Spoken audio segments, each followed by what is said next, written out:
Hello guys, welcome back to my YouTube channel again. तो आज की जो हमारी वीडियो रहने वाली है उसमें हम बात करेंगे कि धर्मशाला में आपके लिए पीजीज़ के क्या एक्सपेंडिचर रहेगा। अगर आप यहाँ पे रूम लेकर रहते हैं तो आपके लिए रूम के एक्सपेंडिचर क्या रहेंगे और आपका हॉस्टल का ओवरऑल एक्सपेंडिचर कितना है। तो इन केस अगर आपकी एडमिशन धर्मशाला में हो जाती है तो उसमें यहाँ पे अगर पीजीज़ की कॉस्ट देखें तो हर जगह पे अप्रॉक्सीमेटली आपको 7,000 से 8,000 के बीच में आपको पीजीज़ मिलते हैं। अब अगर आपको पीजी कहीं पे मिल जा रहा है तो वो डिपेंड करता है कि वो कितना सीटर है। अब आप ये ध्यान रखें कि जितने ज़्यादा लोग उस पीजी में होंगे उतना ज़्यादा आपके ऊपर उसका पीजी का जो एक्सपेंडिचर है वो उतना कम पड़ेगा। अगर आपका वो डिपेंड करेगा शेयरिंग में। हो सकता है 2 लोग हो तो उसके कॉस्ट थोड़ी ज़्यादा होगी, लेकिन अगर 3 लोग हैं तो उसकी कॉस्ट हो सकता है थोड़ी कम हो। तो अगर हम यहाँ पे धर्मशाला का ओवरऑल पीजी का एक्सपेंडिचर और आपका फ़ीस स्ट्रक्चर और आपके स्टेशनरी के एक्सपेंसेस, जिसको मैंने अप्रॉक्सीमेटली 1500 के करीब लिया है, क्योंकि हर सेमेस्टर में आपको फ़ाइल्स लेनी पड़ती है, specially in first second semester उसमें ज़्यादा खर्चा होता है। और लेकिन जो आपका थर्ड सेमेस्टर है उसमें आपको टीएलएम एक्सेट्रा प्रिपेयर करने होते हैं, आपको शीट्स है, प्रिंट आउट्स एक्सेट्रा लेने हैं, तो उसके भी पूरा ओवरऑल एक्सपेंडिचर मैंने उसका 1500 रखा है। और अगर आपकी टीपी लग जाती है और आपको हो सकता है स्कूल्स थोड़ा दूर भी मिल जाएँ, तो उसमें जो आपको ओवरऑल एक्सपेंडिचर रहेगा that would be around 1000 rupees. तो अगर हम पीजीज़ की कॉस्ट को अप्रॉक्सीमेट मान के चलें तो वो आपको 1,50,000 के करीब पड़ेगा। दैट माइट इंक्रीज़ और डिक्रीज़, हो सकता है वो 60,000 भी रहें। तो ये ओवरऑल है जिसमें आपका मैंने फ़ीस स्ट्रक्चर को भी इंक्लूड किया है और मैंने पीजी को एक्सपेंडिचर लिया है, उसका 7,000 पीजी कॉस्ट है और आई मीन पीजी का रेंट है आपका। और इसके अलावा जो आपकी फ़ीस स्ट्रक्चर है दैट इज़ 2 ईयर्स के लिए आपकी 16,000 रुपीज़ है। फ़ीस ही आपकी 8,000 आपको फ़र्स्ट में करनी पड़ती है, 8,000 आपको सेकंड में देनी पड़ती है, और आपकी स्टेशनरी और आपका किराया एक्सेट्रा। तो सभी चीज़ों को मिला करके अगर आप यहाँ पे पीजी लेने का सोच रहे हैं तो आपको पीजी अप्रॉक्सीमेटली 1,60,000 या 50,000 के करीब आपको कॉस्ट करेगा। तो ये पूरा जो वीडियो है ये एक्चुअली एक कंपैरिज़न भी है और इसके हिसाब से आप एनालाइज़ कर सकते हैं कि आपको यहाँ पे पीजी लेना अच्छा रहेगा या फिर आपको रूम्स लेने हैं या आपको हॉस्टल शिफ्ट करना है। तो अब हम बात करें अगर रूम्स के बारे में, तो यहाँ पे रूम्स के रेट्स वेरी करते हैं। हो सकता है कि 5,000 आपको रूम अवेलेबल हो जाए, हाईली यहाँ पे 5 से 6,000 है, और कम से कम हो सकता है आपको 3,000 में भी मिल जाएँ।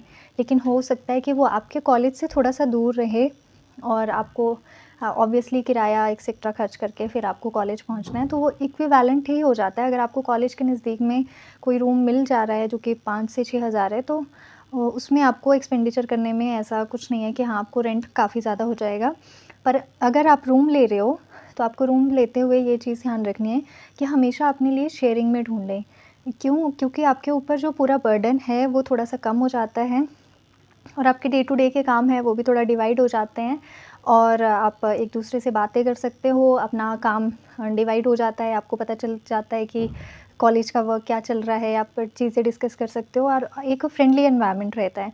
तो रूम्स आप कोशिश करें कि आप शेयरिंग में ही लें, लेकिन अगर मैं रूम का मान के चलूँ और 4500 अगर रूम रेंट के हिसाब से अगर हम देखें, तो अगर उसमें 2 लोग रह रहे हैं, तो अगर अगर 2 लोग आपको मतलब शेयरिंग के लिए कोई मिल जाता है, तो आपका पूरा खर्चा डिवाइड हो जाएगा और वो पर पर्सन के ऊपर सारी चीज़ों को मिला करके हो सकता है कि 90 टू 1 लाख के अराउंड रह सकता है। ये एक पर्सन पे जाएगा, अगर ये डिवाइड हो जाता है तो भी। अगर आप ये सोच रहे हैं कि मुझे सिंगल हैंडेडली मुझे सिर्फ अकेले ही रूम में रहना है और मुझे ये चीज़ों से फ़र्क नहीं पड़ता है कि वो कितना उसका रेंट है, क्या है, तो ऑब्वियसली आपके ऊपर उसका थोड़ा-सा बर्डन ज़्यादा आएगा, ओवरऑल एक्सपेंडिचर का और सारी चीज़ों को खुद से मैनेज करने का। तो जब भी आप रूम लेने के बारे में सोचें, तो आप ज़रूर ये ध्यान दें कि आप हमेशा रूम शेयरिंग में लें और कॉलेज के कहीं आस-पास में लें, और शेयरिंग में भी कोशिश करें कि आप 2 से 3 लोग एक साथ में रहें। और अगर आपको रूममेट्स नहीं मिल पाते हैं, तो आप एक काम कर सकते हैं कि जब आपका एडमिशन हो जाता है उस दौरान तो आपको आप कहीं पे भी रह रहे हैं, जब आप कॉलेज में आना शुरू कर देते हैं तो क्लास में, अपने फ्रेंड्स में, अपने नेबरहुड में आप पूछ सकते हैं। बहुत से स्टूडेंट्स ऐसे होंगे जो आपको रूममेट्स के लिए मिल जाएँगे, आपके लिए पार्टनर मिल जाएँगे, तो आपको इसमें कोई भी प्रॉब्लम नहीं होगी। क्योंकि जो बीएड का कॉलेज है उसी के साथ में आपका डिग्री कॉलेज भी है, तो यहाँ पे आस-पास में ही स्टूडेंट्स रहते हैं जिसकी वजह से रूम पार्टनर्स ढूँढने में इतना ऐसा कोई प्रॉब्लम नहीं होता है। स्टार्टिंग में थोड़े बहुत होगी, लेकिन धीरे-धीरे आपको रूममेट्स आपके मिलने लग जाते हैं।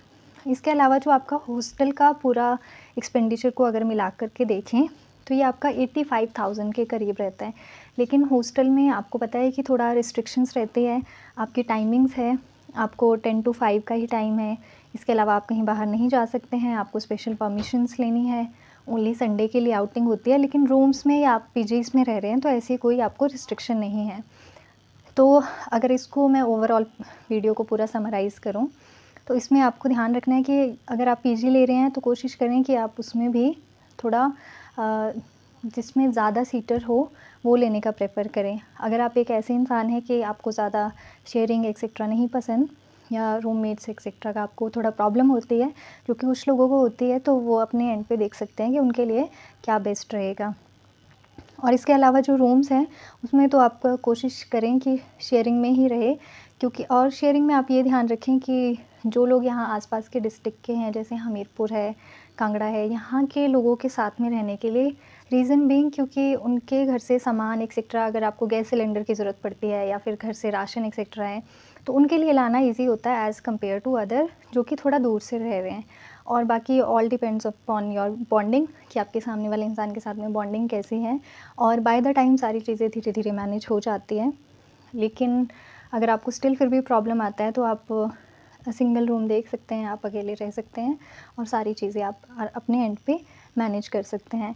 तो जो लोग ये सोच रहे हैं कि नहीं हमें हॉस्टल नहीं लेना है, हमें पीजी लेना है, हमें पीजी नहीं लेने हैं, हमें रूम्स लेने हैं, तो ओवरऑल ये वीडियो को थोड़ा कंसीडर करें, क्योंकि ये पूरा एक्सपेंडिचर से रिलेटेड था और हो सकता है कि आपको इससे बहुत ज़्यादा हेल्प मिले। और in case you need any help, तो मेरे टेलीग्राम चैनल पे भी आप मुझे मैसेज कर सकते हैं, और इस वीडियो को लाइक करें और मेरे चैनल को सब्सक्राइब करें और मेरी वीडियोस को ज़्यादा से ज़्यादा शेयर करें। और स्टिल अगर कोई डाउट रहता है तो कमेंट सेक्शन में ज़रूर डालें। Thank you so much.